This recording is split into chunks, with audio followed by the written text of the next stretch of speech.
Thank you, Dr. Mahabir and Shalima ma'am, to agree to talk to us and be a part of AFBC by contributing your ideas and your thoughts. As we agreed, we would talk about primarily about decolonizing the Indo-Caribbean experience in a way, and we can just trace a few questions and a few topics regarding that. And I would start by telling our mission statement, what we are working on basically. So, give me a minute.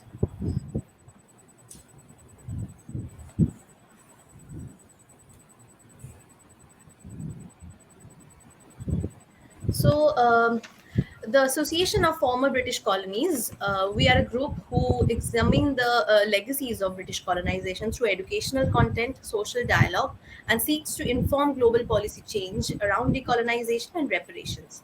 The AFBC promotes this project through various media channels and connects with a global audience by addressing key topics such as racial inequality, colonization, and decolonization.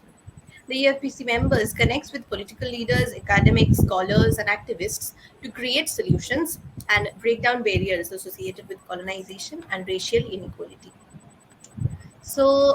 Which brings us to why we connected with both of you, and why we want both of you to contribute your thoughts, your ideas, because you have been working with decolonization and the concept of colonization for a pretty long time, and we really think that your thoughts and ideas would enrich our understanding of the same. I would request you to just introduce yourselves, whoever would want to go first, very briefly. Okay, Shalima, go ahead first. I would prefer if you went next. Okay, so I am Kumar Mahabir, born and raised in Trinidad and Tobago in the Caribbean, English-speaking Trinidad and Tobago, former British colony, and I'm anthropologist by training at the University of Florida with a PhD. I now teach anthropology and related subjects at the University of Guyana, which is a neighboring country, formerly British colony, formerly Dutch also. And I am a writer and researcher and publisher, and Shalima and I together, we are directors of an ongoing virtual program on Zoom every Sunday. It's been hosted by Indo-Caribbean Cultural Center, and we have been running a program for 3 years. We are now like the 148th edition, and we look at all aspects of life relating to Indian diaspora experience. But lately we have included mainly South Africa, but to some extent Fiji and Mauritius and a lot of other countries in the Caribbean. So besides teaching, which Shalima and I do, we spend our life doing research, writing, doing podcasts like this, and we run a lot of our free time, but we have no free time really, is taken in organizing that Indo-Caribbean Cultural Center Zoom program every Sunday. Over to you, Shalima. Thank you. So I'm Shalima Mohammed. I am fifth generation, I'm very proud of it, fifth generation person of Indian descent. Living in Trinidad, was born here, living in Trinidad. I am not as highly qualified as Dr. Mahabir. I just have a master's, up to a master's in business psychology. And as he said, we are both educators. And yes, we have absolutely no free time, because in this quest of ours to enlighten ourselves and enlighten the global population, I suppose, about our experiences in the Caribbean as Indo-Caribbean people, but of Indian descent, we rarely spend much of our time reading, researching, looking at programs, talking to people, doing everything possible to find out more about us and how we can contribute in the larger scale of things. So actually, one of the things that he didn't highlight is that we started to do tours of Indian sites really, and we started this last year in Trinidad and Tobago. So we would have had people from several different countries come in to join us, and we would have done some visits to all the sites that were of interest to those of us in the Indian diaspora. And up until this morning, we have another minor tour planned on Saturday. So we were trying to put those people in to come and see a sugar factory, which is one of the reasons why our ancestors came here. So I hope that gives you a fair idea as to what we do. Yeah, absolutely. So I think we can start by I would just request you to if you can highlight certain key aspects in which you think that British colonization impacted or affected the Indian and the Indo-Caribbean communities. They can be on notions of class, religion, or just changes in language and social mobility as well. So any key points that you want to highlight on this aspect? Shalima ma'am, you can go ahead. So, okay. Um, to be honest with you, if it is that we focus on class, for example, I think class stratification existed in Britain, it existed in India, and when both of them met in Trinidad, it would have extended because in every society there's class stratification, but it was made more so by Britain when they, for example, all of those who came with them were considered to be more superior. So if you were white, if you were an overseer, if you were an estate owner, if you were the wife of an estate owner, you were more superior to the blacks who were here as freed slaves as well as the Indians. Now, coming down to contemporary times, we still see it because, for example, in the financial services sector, if you walk in, the fairer you are, the wider the smile that you get from the representative attending to you. If you have a British accent, for example, the better services you can get. And I don't just mean in terms of human services, I mean in terms of financial services.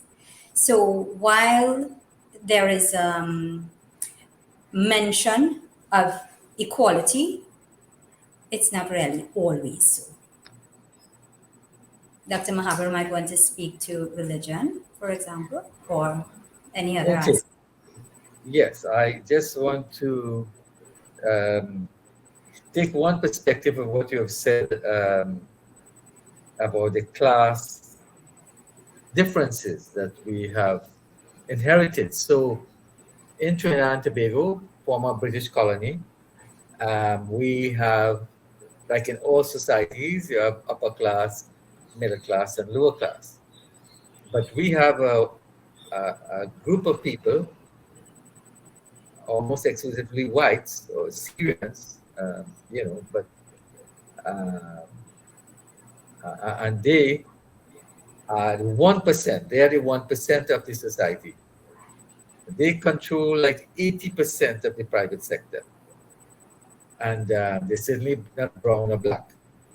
So colorism is an important factor that has to be discussed, and I don't think much attention has been given on colorism. We talk about class, and we talk about gender, and we may talk about caste. But that's an important factor that needs to be considered. So, like in South Africa, we are brown, we consider ourselves brown or colored, and we are sort of sandwiched between the whites and the blacks. In South Africa, the browns were treated better, relatively better than the blacks under the apartheid system. So, coming back to the original question, we are practically British, but more so American, because that's another form of colonialism under which we operate, under which we live. The television stations and the media is a powerful agency in determining who we are and how we think and our customs and manners and lifestyle and our culture in the whole. So first was the British. I don't think the British has any strong influence on us again, though we have legacies. But I think it's more the American. So when we're talking about colonialism and decolonization, I think we have to make reference to America. Um, so we speak English, and that's because of the American influence. But as Shalima was mentioning, if you can speak American English, that is considered superior, is valued more. And we can take off from there and all kinds of angles, but respected to decolonization, I am for that practice and that ideology. And certainly, I would like us to rediscover and reclaim and celebrate our intangible and tangible traditions. And I would just, I mean, this discussion can go on for days. We can write volumes on this topic. But just to highlight a couple examples, the clothes, for instance. We wear Western clothes. And those who wear Western clothes are deemed to be superior, seem to be superior, they themselves feel superior. And that is why it's also an indication. One of the reasons many people wouldn't want to admit is why they convert to Christianity. Because if you belong to Hinduism, you have to put on a kurta like I have on today, and you have to put on Muslim wear, and that is not valued highly. That's seen as exotic. That's not the norm. So we have to strive to make our cultural traditions the norm. It's an uphill task since we have the media and the educational system against us. So we are fighting a tide, a wave, but we have to continue to struggle to rediscover, to reclaim and celebrate our ancestral identity, our cultural tradition. So I just mentioned the clothes, secondly, the language. We speak English, and people of our generation, all they know is English. It's unfortunate because there are many countries, like neighboring Suriname, that is multilingual, and I think we should reclaim our language and relearn our language. It's difficult in a society like this where the different peoples have been thrown together. History has thrown us together. So we have people of European descent, Chinese descent, African descent, Indian descent. And yes, English is the common language. But as much as is possible, I think we should infuse our vocabulary with Hindi words, with Urdu words, with Yoruba words. And we should not erase it as is the case today. So again, the media can play an important part, and the educational system can play an important part. Yeah, Srilagna, I just wanted to add something to what he said. One of the things that is important to me, and he raised music. I love Indian music. We listen to Indian music because we have how many? About maybe seven. No, correct me if I'm wrong. About seven East Indian stations. Yeah, about that. So in our country, we are very fortunate to have radio stations designated to Indian music, Indian programming, basically, right? So we are listening to the old as well as the modern. Now, the little issue I have, Indian music coming from India right now has been colonized. Indian pop stars have been colonized to the extent that you cannot tell the difference between the Indian and an American. They are coming on the stage. Few are wearing the saris. You're seeing all the gowns and everything. Oh, I forget his name. Those one of the popular rap stars, big guy. What's his name, Srilagna? he's wearing always these American pop star rap clothing, the big jackets and the sneakers and all that. I forget his name, but he's so popular. And he would have done a few numbers with Neha Kakar and I forgot his name. Nevertheless, one of the things that he said on Indian Idol was that you must be global, you must look global, you must sound Indian though. And I'm saying, why? Why do you need to look global? Global suddenly, and that what he means by that is look American. No. If you are Indian, for our sake in the Indian diaspora, please look Indian. There is nothing more beautiful than a woman in a sari. It's not practical for us in the Caribbean to wear it to go to work and everywhere. I must be honest with you.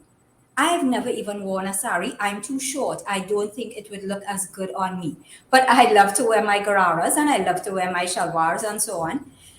It's just that I can't wear it everywhere. But when I go to India and I see these ladies with these beautiful outfits and they jump on their motorbikes and they are heading down the road, we would not do that because in Trinidad, we treasure these outfits. So we wear them at weddings, for example, Maulud functions. We wear it for formal occasions. But this is everyday wear and the gorgeous outfits are there and they are all over the place doing all the things. But the younger ones, they're wearing more Western clothing. So if we're talking about decolonization, when India is becoming more colonized and apparently embracing colonization, how do we bridge that gap? Because those of us who are in the diaspora appear to be fighting for something that India itself is giving away. Please help us. I'll end it there. Yeah, that absolutely makes sense, because I think what colonization has like given us in even in days after we have been independent is this weird process of standardizing everything and cutting out diversity everywhere. So I think that plays a huge role in how we are seeing ourselves and how we are projecting ourselves to the world. And this constant desire of being one, like one with the globalization process and not being different. So that is something that is very important, as you pointed out. Yeah, even in the songs are no longer purely Indian. If it No. is that they're saying, okay, sound Indian, but look global, well, you have to sound Indian all the way. I'm seeing more and more of these pop stars doing Indian pop stars who still have the beautiful voices, still have the beautiful tonality. It is beyond the other singers and so on from the other cultures. And they have to maintain that, because if it is that they keep adding English lyrics to the Hindi songs, are you hearing Hindi lyrics or Urdu lyrics or Bengali in any of the American songs? Thank you, Nick Jonas, though. Nick Jonas has suddenly done something really lovely. And there's a fusion there that I really appreciate. But if India keeps doing what she's doing, led by the very popular pop stars, even India is going to lose that language and the clothing. Right, absolutely. Thank God for curry. Thank God for curry. Right. So I would proceed with like two different questions for both of you. First one is to Dr. Mahabir. Since like as a student of history, I have always been hearing with from my teachers as well that people who have been embedded in this indentured system, they have this myth of homeland that they cannot go back to. And probably as a fourth or fifth generation people, they have not even like visited this homeland that they're talking about.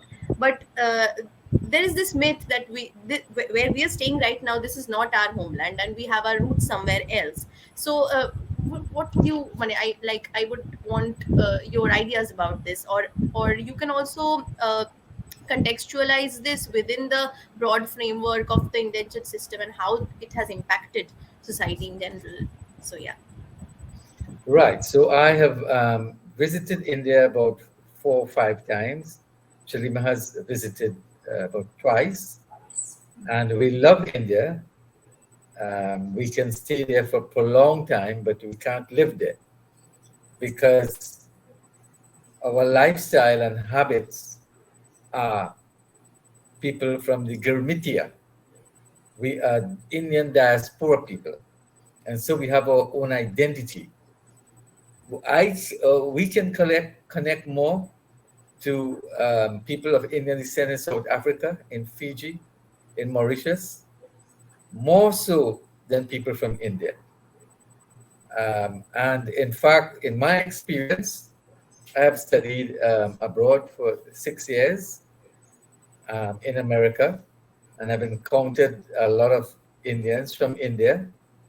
And, they hail me from afar, thinking I am from India. And once they begin to speak to me and they realize, number one, I am not from India. Number two, I can't speak Hindi. I become an outcast. They keep me at a distance. They never want to connect with me or learn about me, and I learn about them. So we are really Girmitia people. And our homeland is where we live, whether it's the Caribbean or South Africa or Fiji or Mauritius. This is our homeland. India is our ancestral land. And increasingly, I have found with Indians in America who I've encountered and I've seen and observed for the 6 years I've spent there, they want to become more American. So the guys, I used to stay in a dorm, and there were guys from India there, and they would put on the cap, the baseball cap and so on, and dress American. And when I told one of the guys that I want to learn Hindi, he said, "You are confused." Right? So they spurn, they look down at us who want to rediscover and reclaim and celebrate and continue the tradition. They want to become American in every way, in the accent, in their dress, in their values, their lifestyle, every single way. And thankfully, in the Caribbean, we have retained a lot of our cultural traditions, even though we lost the language, which is a mystery and a puzzle for linguists, because language is a bridge to our culture. We have lost the language, but we have retained almost every aspect. It's Ramadan now, where Muslims are fasting. It's also Hanuman Jayanti. Today I'm getting a lot of memes and so on, greetings, songs. And we do a lot of temples these days are filled with people who go to celebrate Navratri, and we have Ram Navami.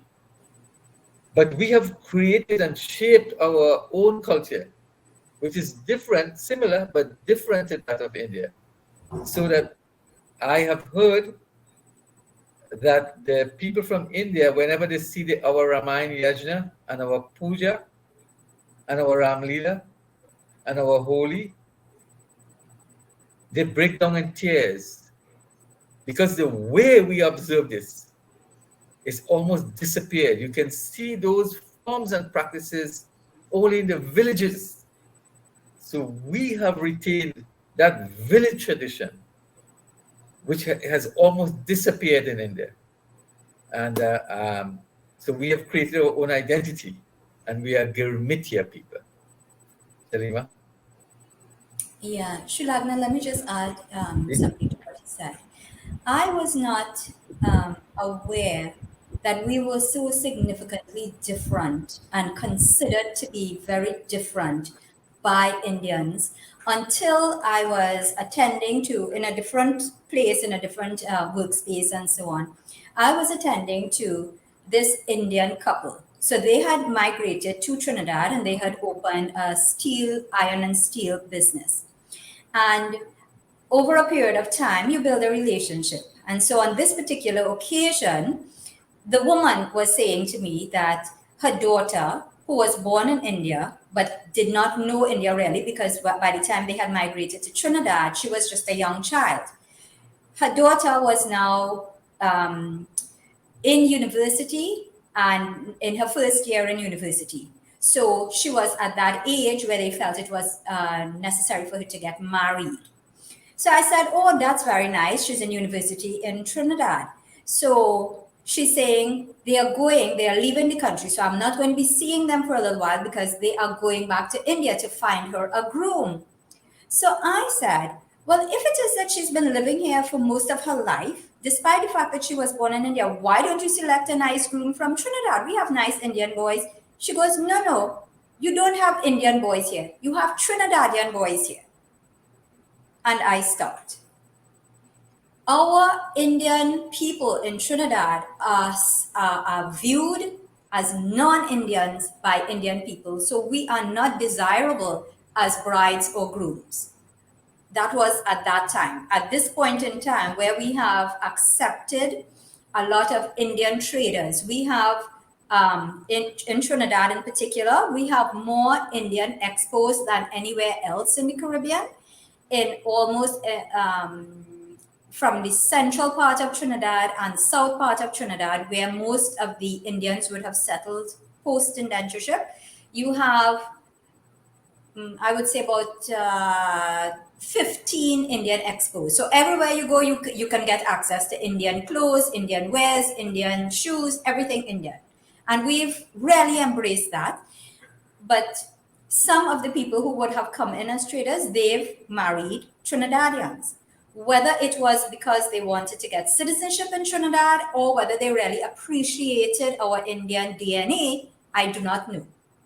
I'm just saying that was that experience with that lady, the businesswoman. That was my first experience and my first understanding that we Gurmitia people are really different and seen as being different. There was another point that Dr. Mahabir raised that I wanted to talk about. Education, right? Education. When he said we've lost the language, etc., I remember being in. I may have been around 6 or 7 at the time, and we were accustomed to calling my grandmother Daddy.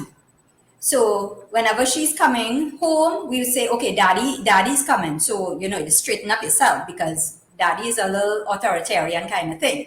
So Daddy's coming, blah, blah, blah, blah, blah. And I suppose sometime in school, although I don't remember it, I suppose sometime in school I would have referred to her as Daddy. And then I was told by the teacher, no, you say grandma. You don't say Daddy, you say grandma. And then in social studies, we had to do some kind of a project, and we had to talk about how our grandparents lived and all this sort of thing. So that having to do that project is where I was able to spend some time with my grandma, because now I had to call her grandma, and she didn't mind, I suppose. She just took whatever it is we said. She knew who she was. She was an Indian born her grandparents were from India. She knew that, and she knew her father, and she knew the way that they did things, and she knew why they did things in the way that they did. And she spoke English, but she understood Urdu, and she taught Quranic reading. So she knew who she was. But having to do that little social studies project is where I learned our Indian past and why we did things the way we did things. But again, it was from that education system that we were told, you don't say this, you say that. And if everybody in the class is saying grandma and it's not aloo, it's potato, well, then that's what you have to say. So I would say that the education system is the reason why we no longer speak the language. Yeah, and since we are talking about education, how is it now? Like, is colonization taught in the educational sphere in Trinidad and Tobago now, in any Yeah. way? So Yes. we have liberated ourselves to a large extent. So for instance, when I did A levels, which was Cambridge at that time, papers marked in England, I did European history. Of course, I couldn't understand anything that I was reading because I've never seen it, I've never experienced it. But we have Caribbean history now. But again, unfortunately, that's why we are really unfortunate people, because we are ethnic minority in the Caribbean as people of Indian descent. Indentureship is just a footnote. It's just a reference. The focus is on slavery and emancipation and European colonization. I did history, O levels, ordinary levels, and A levels, advanced levels, and I had to learn about indentureship after I left school on my own. That, to a large extent, still persists. But coming back to your question about colonialism, at the university level, there are many courses, art, for instance, philosophy, for instance, and I taught a course called Philosophy of Education. All the philosophers were dead white men from America or from Europe. If you study art and history of art, no lecturer, even with a PhD, can name one artist from India or Africa or China. None. It's still largely a European and African. And when you look at philosophy in any discipline in the humanities and social sciences, when you have to come up with theories, they're all European theories, right? And methodologies. I think we still have a long way to go back to our tradition, rediscover it, and apply it. It's different systems, like the year. We're in 2023, but 2023 is the Christian era, right? I'm not saying we should do away with it, but at the same time, we should acknowledge and use it as possible, right? There is a Hindu year, New Year, which was just a few weeks ago. The Islamic counting is different. Chinese is different, right? Why a monopoly of one tradition, which is colonial, and an erasure of the others, and a devaluing and a suppression of the others? Shalima. Thank you. So one of the things that I lost my train of thought there. Okay, when I studied history, it was Caribbean history and European history as well at advanced level. West Indian history, he's quite right. Even in my time, we would have done a significant amount of African slavery, history, and emancipation. Yes, indentureship. I learned indentureship because my teacher was his very good friend who was pro-Indian, thankfully. And so I was able to get a good foundation in terms of indentureship. But yes, if we have to learn more about indentureship, we have to kind of do it on our own. But here's a little tragedy with that. Although history is taught in schools at the secondary level and the tertiary level, the demand for it is very low. Yeah. The population of students opting to study history is declining every single year. And I think it has to do a lot with the way that the history is being taught. So, for example, now we're living in a digital world. You cannot ask people to sit down and read 3 texts and then come and write a paper. Do something show them a film or refer them to a film or something like that. And then the learning is going to be a little more attractive. So that's one thing. The other thing is, if it is that the number of takers for these courses keep declining, well, then it doesn't make sense for the universities to run these courses. So we have to find some way to generate more interest in the history, and that is our challenge. I think that is one of the reasons why in our Zoom program, we do not have as many young people turning up as we do middle-aged and older. And even there too, we have to find some way to attract the youths, because in our program, we are actually trying to get our Indian elders every single month. We dedicate one day to Indian elders in the diaspora. So hopefully by their speaking, some of the youths might be wanting to know a little bit more. But again, there's a departure from knowledge. It's happening across the board. So we have to bridge that gap. So if I may just add, yeah, I guess globally, when I look at the data, there is a decline in the humanities and social sciences. Few people are studying literature, history, philosophy, sociology, and right. The world seems to be moving to IT and entrepreneurship and sciences, medicine, accounting, and so on.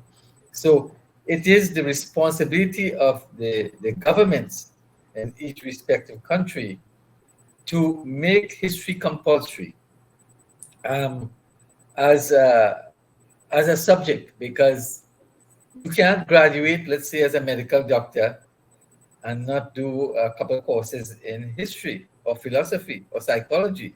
You have to be holistic. We have to look at a holistic education. Mm-hmm. Otherwise, you are specialized to the extent that you are ignorant and illiterate about other areas. Mm-hmm. And that is why I have certain views about people who go to these accounting schools and other schools like that, and they graduate with this and that. They don't know anything about history, they don't know anything about literature. I love literature, and I believe people who study literature would love it, but they have never been exposed. So that in the primary school, history is subsumed in social studies. So they are weaned of history, addressing your issue, Shalima. So that in the high school, Form 1 to Form 3 social studies, so they're not exposed to history because it's subsumed, it's integrated. And I think, and I've written about that and spoke so many times about it, that history should be a separate subject from Form 1 to Form 3. Yes. I want to suggest that there is merit, though, to subsuming the history in every single course, because if we leave it lumped all in one, it is too much. And again, when we did European history, I'm studying Prussia, Russia. Prussia no longer exists. I'm studying Tsars and whoever it is. We don't even use those things. Why am I studying it? How can I bring it? How can I merge it to my life today? It's very difficult to do that. However, when I did psychology, my BSc in psychology, I would have had to study history of psychology. Now that made sense to me. If it is, for example, we have a course in history of medical instruments for medicine, for medical practitioners. Yeah, and if it is that, for example, when they are studying traditional medicine and they talk about the Ayurveda, the whole works, Unani, everything, then that would make a lot more sense for the practitioner later on, so that they can see where it came from. So I think what we need to do, though, is to add more of the history into every single course and dedicate a whole semester to learning the history of whatever it is. Because we are seeing that doing history on its own isn't really working. So there has to be some way to integrate it. Well, yes, I agree with you, but literature too. Remember, I'm a literature major. Yeah. So I love literature. I have short stories that I've written somewhere and poems that have to excavate someday and clean it up and publish. But I did the literature I did was English literature. I studied Dickens and Wordsworth, right, and Hardy. It was a British syllabus, right? But now things have changed and so on. And but I coming back to the point, I want to emphasize. I think history as well as literature should be made compulsory.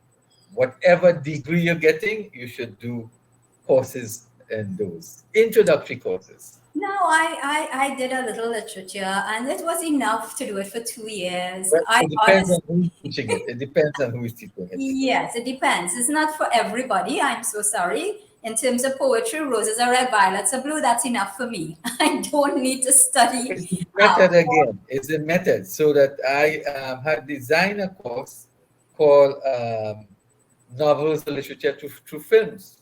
So what I would do, I would show the film in class and say, this film is based on a book. Let's read the book now and let's see the differences. And that will create excitement. But Right. anyway, that's the next topic. So, and that's kind of decolonizing the teaching of the literature. Quite so. Yeah. Right. Yeah.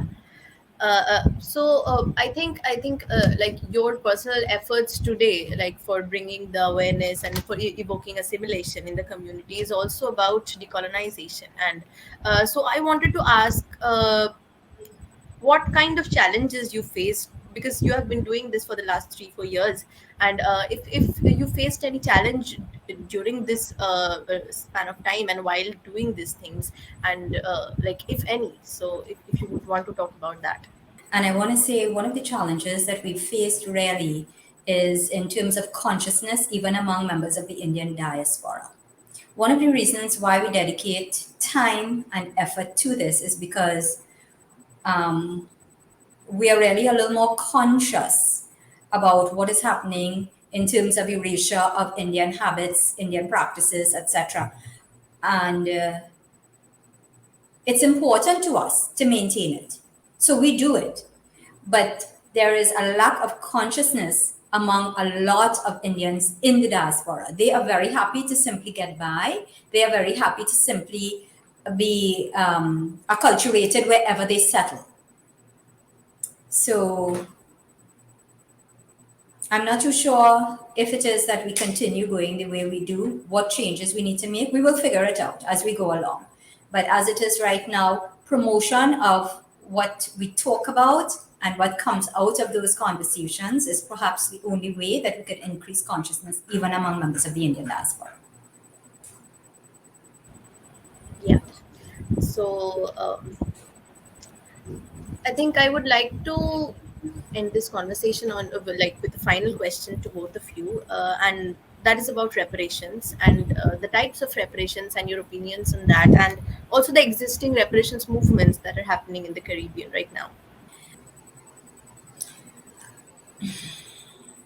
Initially, when the whole conversation about reparations came about, my thought was this: I could never work as hard as my great grandparents did. I could never um, be entitled to anything off of their labor. The mere fact that they would have created a better place for me and a better future for me by being here rather than I don't know what the situation was back in India at the time. I mean, we have been told that there was significant famine, which would have led to them actually leaving where they left. There was the situation was extremely bad, and so they would have migrated. They would have opted to migrate in the way that they did. They did not choose return passage to India. They chose to settle here.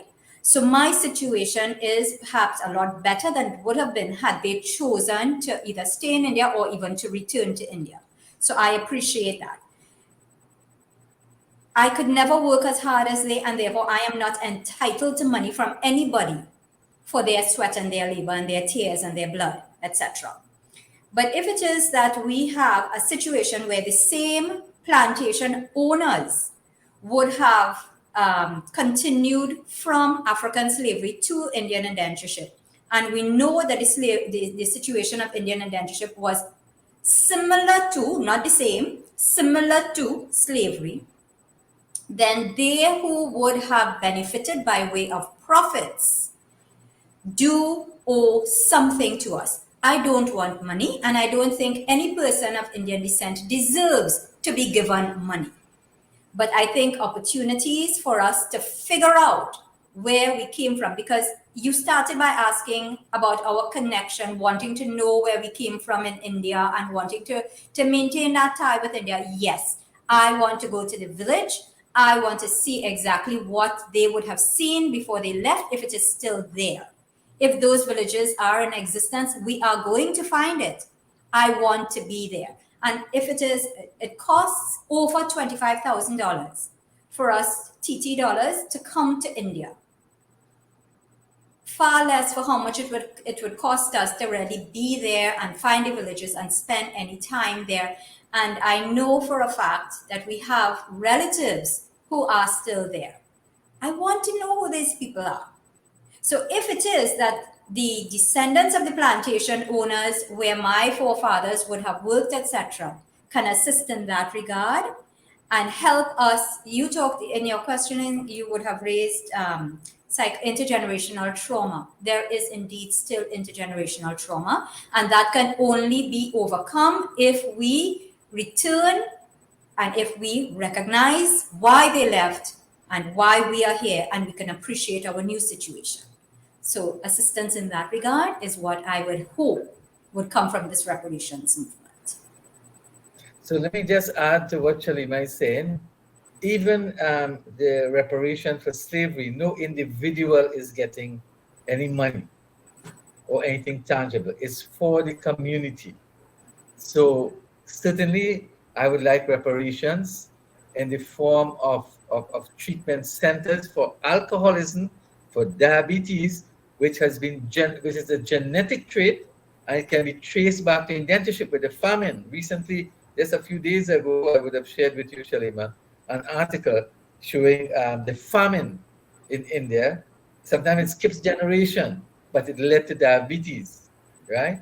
And there are a lot of ailments, a lot of issues which we deal with today, and we suffer. Suicide, for instance, high in the Indian community, alcoholism high with all the repercussions of domestic violence and all of that, and diabetes and heart disease, and we can trace those to indentureship. And I want to conclude by saying we are owed tangible things, not as individuals, but as a community, because think about the land from which we were robbed. They promised us land, in return for if we stayed in the diaspora and we didn't return, in lieu of that passage on the ship, we would get pieces of land, the land that they give us. Some of our grandparents didn't get any, false promises. The land they got was swamp land. They couldn't do anything with that. We were fooled. Indentureship is a system of deception. And finally, the marriage.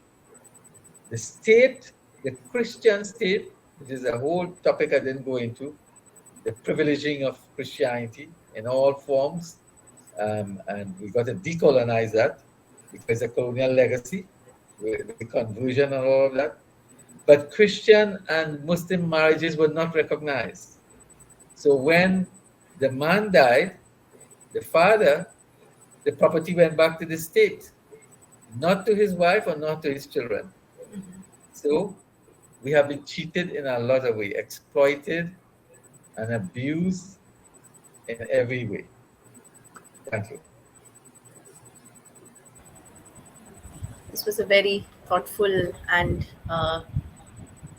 also significant conversations, because what we are dealing with is extremely intense in every way possible. Um so I think that is about it, and I would really love if you share with us the social media sites where we can find the events that you're organizing every Sunday. Yes, I do. I send them to you every Sunday. Yeah, They're yeah, on my WhatsApp. Yeah. yeah.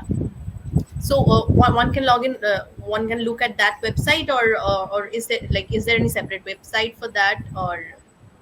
I send a new Zoom link is generated every Sunday, and and uh, and we share it. And since we are on that, Shalima can tell you about our next topic, which is Vastu, again, which is a process of decolonization, because the Westerners don't talk about Ayurveda, about Unani, about Vastu, and so on. So Shalima might want to talk for about 2 minutes about our program on Sunday. Yeah, but I think Srilagna is really asking for us to call out the link through which they can Okay. access All programs. right. So just go Google. Most of our programs are recorded. Facebook initially, but now on YouTube. Just type Indo-Caribbean, Indo-Caribbean Cultural Center, and all the videos are there. Yeah.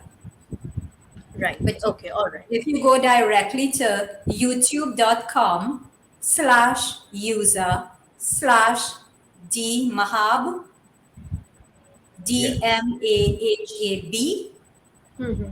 it will take you directly to that YouTube site. Yeah. Right. Okay. Thank you so much. Yeah, that will do. Okay. So Uh-huh. yeah, if you want to talk about the next event, that will Program. be Decolonisation. Yeah. yeah. So what we are talking about is Vastu and how Vastu architecture can actually help to mitigate climate change. So we are looking at how essentially what we try to do is to find ways in which Indian traditional practices can be utilized in the contemporary world to solve problems. And so we have speakers who, one of them is an Indian Trinidadian, Dr. Katal Healy Singh, and we have three non-Indians who would have studied Vastu and who are Vastu architects in various countries in practice. So we are looking forward to an extremely important conversation on that. And essentially, we want to know really how we can prevent this thing. I mean, I know India has taken the stance that the Indian government really is saying that we need to kind of move with the times, so we have to adapt. So their focus is adaptive. Well, okay, no problem, but are there some ways in which we can prevent further degradation of the climate through Indian practices? That's what we want to look at, and perhaps figure out how we can adapt as well. So we look Right. forward to you all joining us. Right. This is really interesting and very like it's a call for our times. So yeah, I really hope I can tune in and thank you so much for joining and for your time and for your thoughtful comments on these very important issues. I hope we can connect again in the future and discuss more about this because like uh, very naturally 1 hour is not enough for this. So Yeah. yeah. Absolutely. Thank you so But much. Thank yeah, you for having us. the head of your organization, I can't recall his name. What's his name again? But anyway, James. he James. has yeah, James, yes, sorry. Yeah. So James has, we have spoken and we are doing a whole session. We have put the date already and he has suggested speakers. So it's on the cards. It's decolonizing the mind in the Indian diaspora. Right. So that's a joint project that we're doing with Right. you. Yes, yeah, your Yeah. association. Definitely something to look forward to. Yeah. Yeah, All right. Good night. yeah. It's night here, but yeah, good morning. Yeah. It's nearly lunchtime You, here. you Nearly have a Yeah. good lunchtime. night and we'll have a good day.